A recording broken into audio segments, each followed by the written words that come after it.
Sir, we're recording.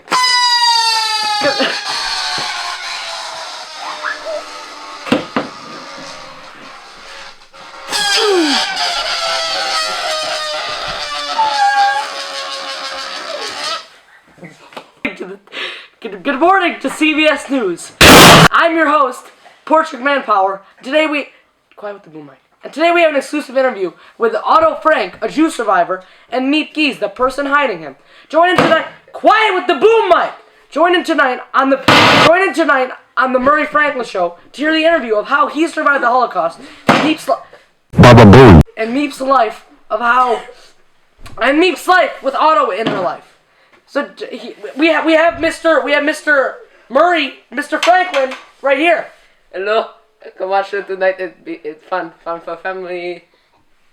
What else to say? I mean, he's touching me. That's it, folks. Watch it.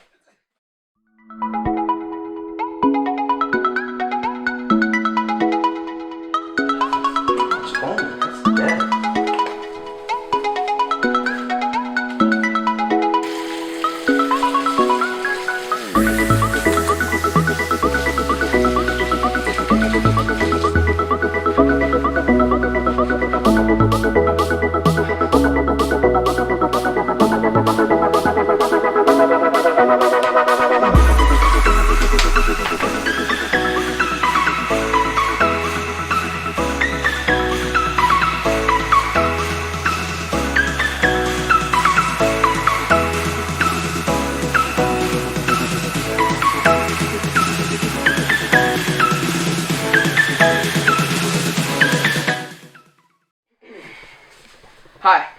Hey everybody.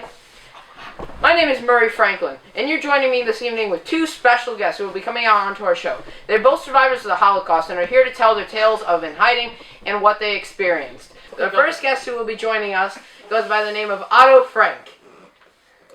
Whoa!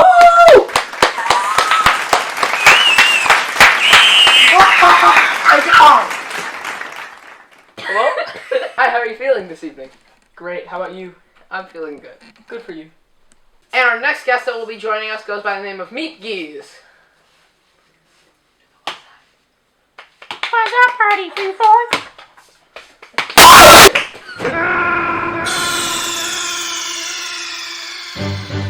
Snake, are you okay?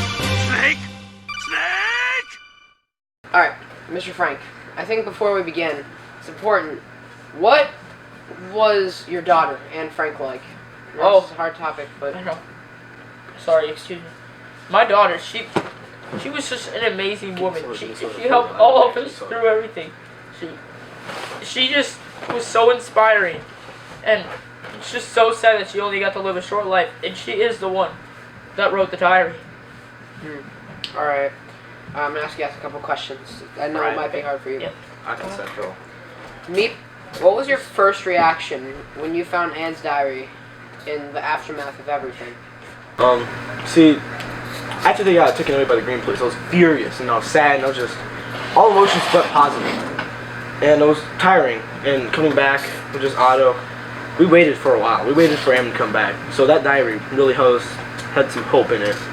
And I'm just gonna have to say, I'm glad that she lived in her diary. Because if it were not for her diary, she would be missing. That diary basically covered for everybody. It was. Here are your waters. Thank you. Thank you. I want this one 'cause it's. Hey. No. Hey. Okay. Yes, where's mine? Ask him some more questions, and I'm gonna go get myself some soda. Wait. So, while they're gone, Yeah. I have a couple questions for you. Okay. Mr. Frank, how did you feel knowing that out of everything, the diary was one of the few things that made it?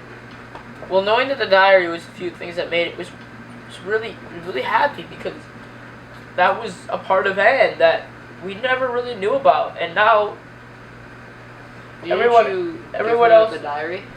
What? You gave her the diary. Yeah, we gave her the diary, but we really didn't know what was going on in there. But to really know that what she wrote about was kind of sad because she was really not grown up yet, so she didn't know what it was like, and she didn't really have a good childhood, and that's just really sad. It is. Alright, so I also have a couple questions for me. Oh, Coke? Thank you.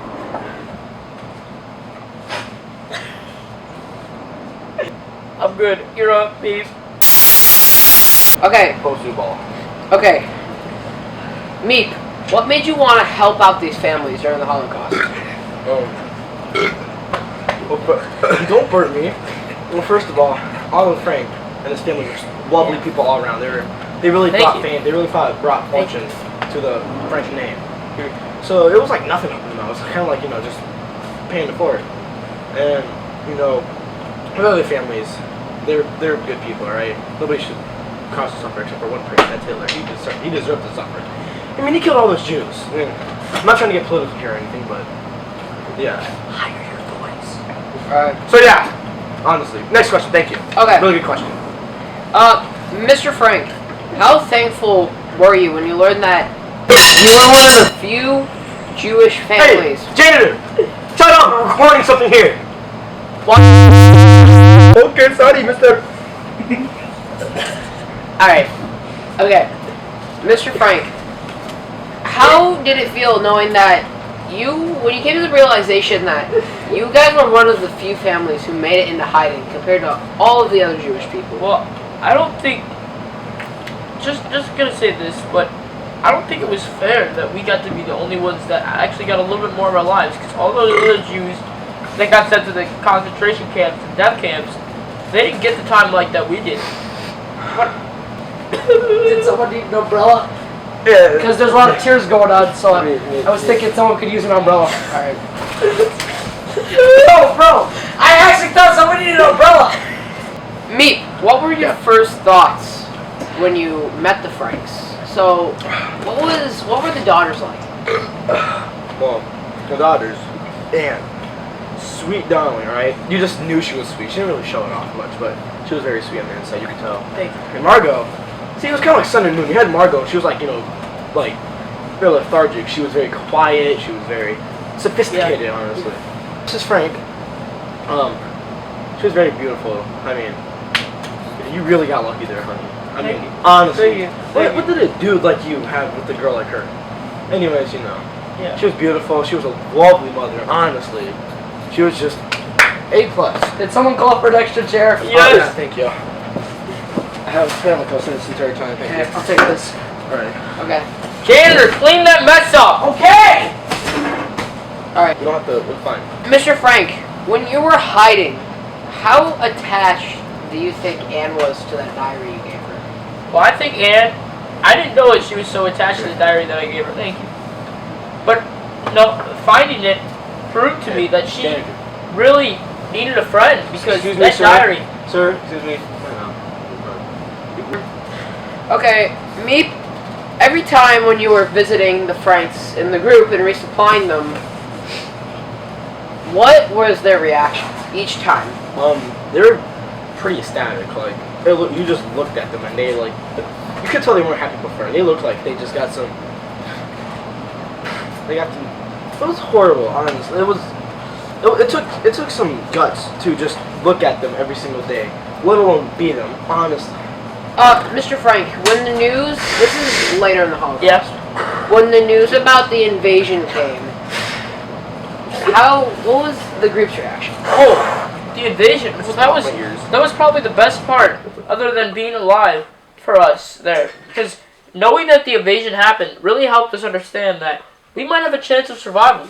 I'll take these. Excuse me. Thank you. Please don't bother us while we're trying to film Next question, something. please. Thank you. It's not a good time to be interrupting us.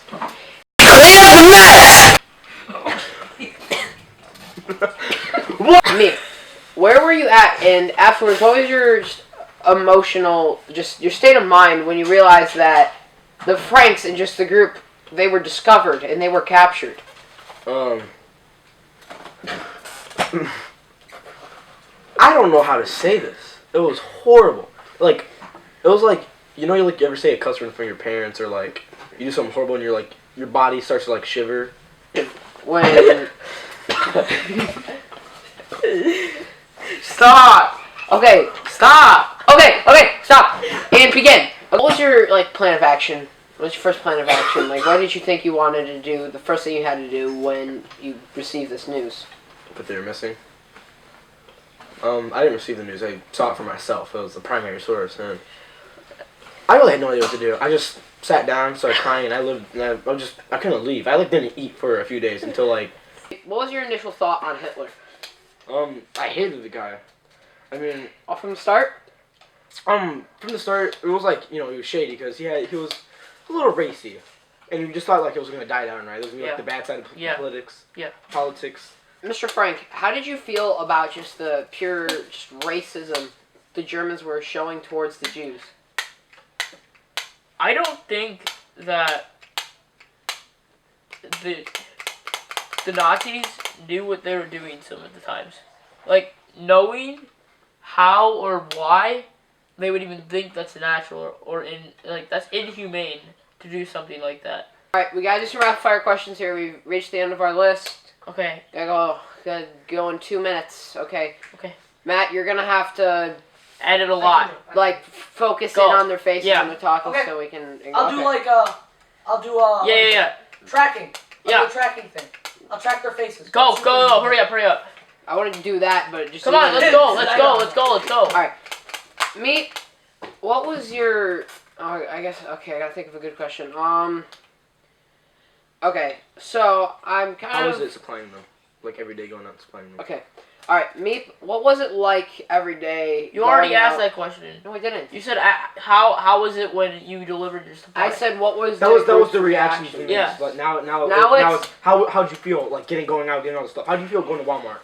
No, how do you feel smuggling stuff to Jews Okay. during the Holocaust? Meep, how did you feel like being someone who was relied on to supply these groups with just all these supplies and them relying on you to help them survive? Knowing that I was literally their I was the hand that fed them. Everything I did was their survival. It was a good thing. I felt good, Can't but thank it was you enough. also horribly stressful. So, Mr. Frank, this is a bit of a controversial question. But Yeah. would you consider yourself the leader of that group? Well, I'd say that there was really no leader of the group, but I kind of organized most of and tried to find the most people. But I believe that really it was really a lot of me because we wouldn't be there right now if we didn't have supplies or any of that stuff. Meep, what was it like being the type of person who Would go out and help them. would go out and help them? Yeah. Yeah, having to go out in public and just trying to fit in, trying to hide the fact that you're supplying Jewish people. Yeah, no, I got the. Thank you.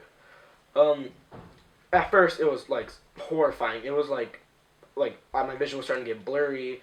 The earth was spinning, and I was doing. I was dizzy. Walking in the store, I was doing something that was completely normal, right? And it was scary because I knew now it was The life or anxiety. death.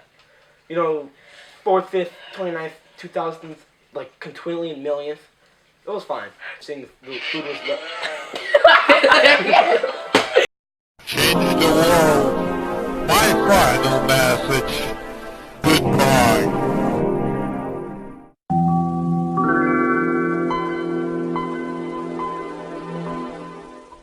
Well, I do say, why are we in a different room? Why does it seem like we are in a completely different room here, Mr. Murray Franklin? Why are we in a completely different room? It seems as if we are in a completely different room. And why do I seem like a different person? Well, sir, I do say I do have no idea what you are talking about. We are in the completely same room, and nothing has changed, and we are all still here in this interview. Otto, you shouldn't doubt that young man. I think he knows exactly what he's talking about. You shouldn't doubt him one bit. Now, my question to you, Meep, is, did you ever consider selling out the Franks and Van Dams and all the Jews hiding just so that you could get a quick buck or some money? Just, maybe just in case, you needed some extra money and you were running close and you just couldn't handle the stress anymore and you sold them. Did you ever consider that? I do say there were probably times where I was considering to sell them out, but I decided to persevere through it all and make it through and help the Jews because it was the right thing to do. Yes, okay, then get out. Leave, get out.